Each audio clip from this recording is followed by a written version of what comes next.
I've received this collection of photos from a guy called Hilal in India. Please excuse my pronunciation of your name if I'm getting that wrong.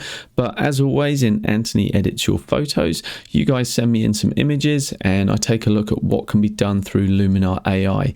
And there is certainly scope to look at any one of these images and do some improvements. And I may well come back and do some more of these in another video. But in this one, what we're going to look at is these birds that we have here. Before I do any photo editing on an image, what I like to do is actually assess that photo for its flaws, for its strengths, weaknesses. I ask myself what needs to be improved. And if I can identify problem areas, that gives me just a little bit of a mental roadmap that I can follow in my photo editing process. First of all, let's have a look down here in this little information panel. If you don't see the info panel and it's hidden away like that, just click the little eye icon there in the bottom right and that'll open it up. And now we can start to understand the file we're working with. It is a 6000 by 4000 pixel file, so that is 24 megapixels. We know it's shot on a Nikon D7100, but more importantly, these are the stats we need to know, these ones in white. We're at ISO 800, so we're just on the brink of probably introducing some noise into the image. We're at 700 millimeters, so that's a really tight telephoto zoom that Hilal's used here. Now, one of the problems that you get when you use a telephoto zoom is potentially a bit of blurring. So if we zoom into our image, we can see that we are actually very blurred on this bird here. If I move down to the other bird, this guy's distance to the camera is actually putting him in a bit better sharpness than the other guy, but overall it's not a very sharp image. Let's zoom back out and have another think about what else needs to be done. Now, we've got two birds flying here, and I have no idea what kind of birds these are, so if you know, please let me know in the comments. And it's a good job my dad doesn't watch my YouTube videos because he's all into ornithology and he'd be at home with, "Oh, come on, son, you must know those birds. They're the orange-crested, black and white greater Indian crane, mate. Come on, everybody knows that." Well, I don't. So if you know what they are, yeah, do let me know. But anyway, they basically look identical in flight. And you've got this one in the bottom right-hand corner, and he's basically touching the edge of the frame here, and he's very close to it at the bottom here. I really feel that this image isn't particularly well balanced. So if I had a magic wand and I could reframe this, I would actually move this bird in the bottom right, and I would shift him up slightly towards the center of the frame. And another thing to bear in mind when you're composing similar elements in photos, visually our brain enjoys uneven sets. So a grouping of 2 or 4 is less preferable than 3 or 5 or 7, etc. So if we had a third bird, like a smaller one down in the bottom there, and this one moved up, that would be even better. And one final thing that's bugging me just a little bit with this photo is these guys are set against a background of just pure blue. There is zero interest in the sky at the moment. It's just a flat wash of color. So using Luminar's AI sky replacement, let's see if we can actually introduce something that's a little bit more favorable for this image. So with all of that taken into account, I'm going to do an edit on this photo and I'm going to throw reality out of the window. I'm going to use Luminar AI very much as a creative tool to create more of an art piece. So if you guys are with me, let's dive in. First of all, we could come into the template section and apply any one of Luminar AI's templates to see if we can get an improvement. But no. We're going to avoid using any of these templates because on this channel, what I like to do is actually take control of the images and show you guys how you can do that too. So let's open up the edit section and see what we can do. First things first, let's scroll up to the top. Normally I recommend jumping into the Enhance AI section because Accent AI is a really good universal tool just for improving most photos. But in this instance, I'm going to start by doing something quite different, and that is actually moving this guy up closer to the bird. So we're going to tackle that problem I identified before. So how do we do that?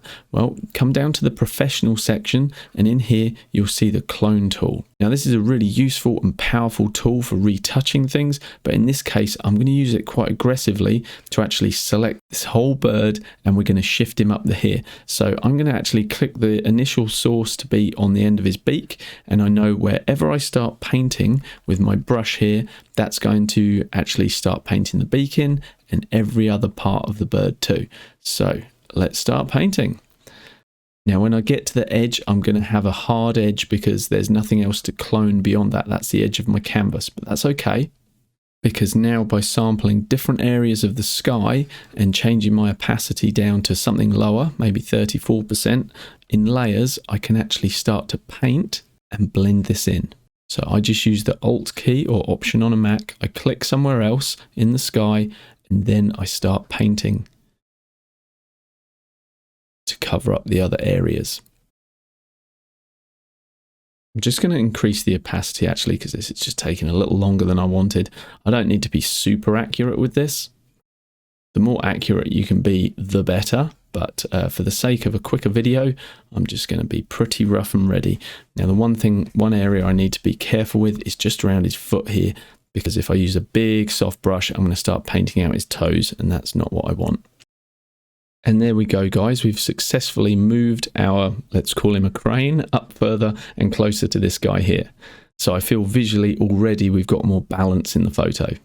If you feel that the transition around the edges of the blue isn't very good, what you can do is just come back in with a sort of 50% opacity brush, very soft edged, and just paint in a little bit of blue from other areas, and that will just help to soften that transition.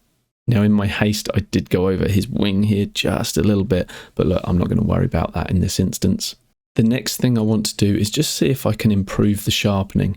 Now, one of the things you need to bear in mind with sharpening is it is literally a digital optical illusion.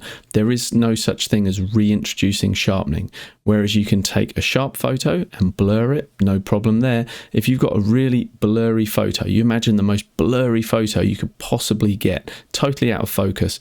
There's no way that the computer can bring back the original image, because if it doesn't have that information and that data to bring it back, it just can't do it. Even with the super clever AI that Luminar has and other AI sharpening tools out there, it's just too big a ask. But we can certainly see how much we can improve it. So let's come up to the details section, and that's where our sharpening resides. Let's zoom into our bird here just so we can see him. And you can see that I really went over his wing here. That was a big mistake, but never mind. I could undo it and go again, but we're just going to leave that. We've done it now. Normally with sharpening, I don't do too much with the small, medium and large details. I find they're just a little bit too aggressive, and instead I prefer to opt for just the sharpening slider here. And normally that does a pretty good job. We're currently sharpening with quite a small radius, but because we're very soft, we can actually increase that radius quite high. We can adjust the sharpening masking just to see if we can improve things a little bit and get rid of some of that noise. But the further you push that to the right, the more you're going to soften things back out. So I don't really want to do too much of that. And if you want to reset any of your tools, just double click on the little slider and that will just bump it back to its original starting point. Okay, if I toggle this off and I toggle it on, we've certainly introduced a bit more sharpening, but that's also to the detriment of the noise in the image. We've actually enhanced the noise as well. So what I'm going to do is just keep working on the sharpening for now, and then I'm going to jump into the denoise area and just see if I can actually reduce some of that noise. So we're certainly much sharper. Now let's jump into denoise and just see what we can do here. I cranked that up to 43, and I think that looks quite a bit better actually. Maybe that's just a little bit too aggressive, so maybe we'll just come back to somewhere around 24 and toggle it off and toggle it back on. Yep, I'm happy with that. Okay, so we've addressed the positioning of the bird. We've also addressed the sharpening. The next thing that I want to do is actually look at the sky and just see if we can't actually replace the sky with something a little bit more impactful, a little bit more intriguing, something that complements the birds. I'm going to open up my sky selection, and let me just talk really quickly on skies, because if you just stick to the traditional Luminar AI skies that ship with Luminar, you're going to be so limited and your work is going to be instantly recognizable as something that's popped out of Luminar AI. And you don't really want to be using the same skies that everyone else is using. So what I recommend doing is actually expanding your sky library. You can do that by taking your own skies, but there's few places that you can actually go to get a nice photograph that goes all the way down to the horizon line without other objects in the way. Where I live, there's just too many houses around, and even if I get out to a local field or something, there's normally trees lining the field, so the only place you can really do it is actually at the ocean. So if creating your own sky library is just in the too hard basket, or potentially just going to take you too long to build up the variety that you need, what I'd recommend is finding a really good sky library online and just adding those skies to your toolbox. And that's what I've done. I'm using Sky Solution Kit, and that is a kit of 300 skies. And I've actually imported those at the moment into Luminar, which recognizes it. They work with Luminar AI, Luminar 4, Photoshop, etc. And there are some really beautiful skies within these collections. And the other thing I really like about them is they are shot with a super high resolution camera, and the guy who shot them did it with a beautifully clean sensor, so you don't get little sensor marks like we can see Hillel has got one just in this top left corner here. None of that. So these are perfect for use for Luminar. So I'm going to select this sky here, and you can see that's called SSK Sky Solution Kit Gentle Blue 26. And as that drops in, you can see why I've gone for this. Basically, the clouds in the sky actually mimic the direction of these birds. And that just helps guide our viewer's eye with the direction of the birds. And I just feel that works a little better than the flat sky that we had before. It's pretty blah, not much going on. Add a sky in with a bit of texture in there for the clouds, and it's much more interesting. It still blows my mind that just with one click, Luminar AI can just create the mask for the sky and drop it in. I just wish I could grab some of that time back from the hours that I've spent in front of Photoshop creating complex masks to separate the sky from the foreground. Anyway, that's a thing of the past now. Thank you so much, Luminar. So if you're not happy with the mask, you've got different sliders that you can play with to actually improve things. So just around the edge of the wings here, that was just a little bit of a white halo going on. So I'm just going to increase the global amount. That's just refined that mask a little more. In this preview window in Luminar AI, the sky actually looks as if it's got a bit of a noise grain in it. But if I zoom in and let Luminar actually render it, you'll see that the final version is actually really nice and clean. Okay, I'm just going to have a little tweak around with some of these sliders and just see if I can't improve the look or get more of a look that I'm after for the sky. So I might just bump the atmospheric haze up, which just drops some of that blue down, and just also brighten it just ever so slightly as well. Okay, the next thing I'm going to do is actually create a completely different crop for this photo.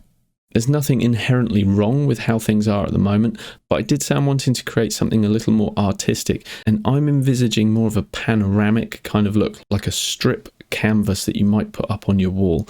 So I'm just going to come up to the composition tool, and in my ratio, I'm going to select something a little bit more narrow. So 21:9 is a good option here. And if I move that down, you can see that the central mass of the birds is basically falling on each of the top left third and bottom right third. So compositionally, that's a good option. So I'm going to apply that just by closing that down. And now it's playtime. Like I said before, I want to create something that's quite artistic, so reality can go out of the window. So if you're editing your photos, I strongly recommend just dive into these tools and really get creative with them. Play around and just see what the tools do. You'll really get a feel for the tools and see what Luminar AI is capable of. So I'm just going to dive into, say, dramatic here, and let's just crank the dramatic slider up and see what it does. Okay, that's pretty cool. I don't mind that. I quite like the brightening of the sky and just the image overall, and I feel like we can have a nice amount of contrast now between the dark wings, the bright birds and the sky. So perhaps we could enhance that further. If I scroll down here, within portrait, we've actually got high key, and personally I feel this is in the wrong place, and this should just be one more creative tool rather than being specific to portraits. But yeah, whatever, that's how Skylum have laid it out. So anyway, that's where that is. And if we push that to 100, we can see what it does. Take it away, put it on, and we can wiggle that back and forth. And again, it is enhancing that high key effect, that white and black, light and dark contrast that I was just referring to before. If you want to imbue your photos with a particular feeling or mood, what I recommend you do is dive into the aptly named Mood tool right here. And this gives us a really powerful way to remap the colors in our photo, but do it in a way that's super simple. Basically, you're just able to click on the lookup table, the LUT that you like the look of. So for this one, I'm going to go for Los Angeles, and you can crank the amount up to see exactly what it's doing, take it away, and again, just wiggle this slider back and forth. But to be honest, I actually really like where this comes in at its default, which I believe is 30, and that's normally a nice color wash to your overall photo. So if I turn that off and then I put it on, we've just harmonized those blues with the yellows in this photo.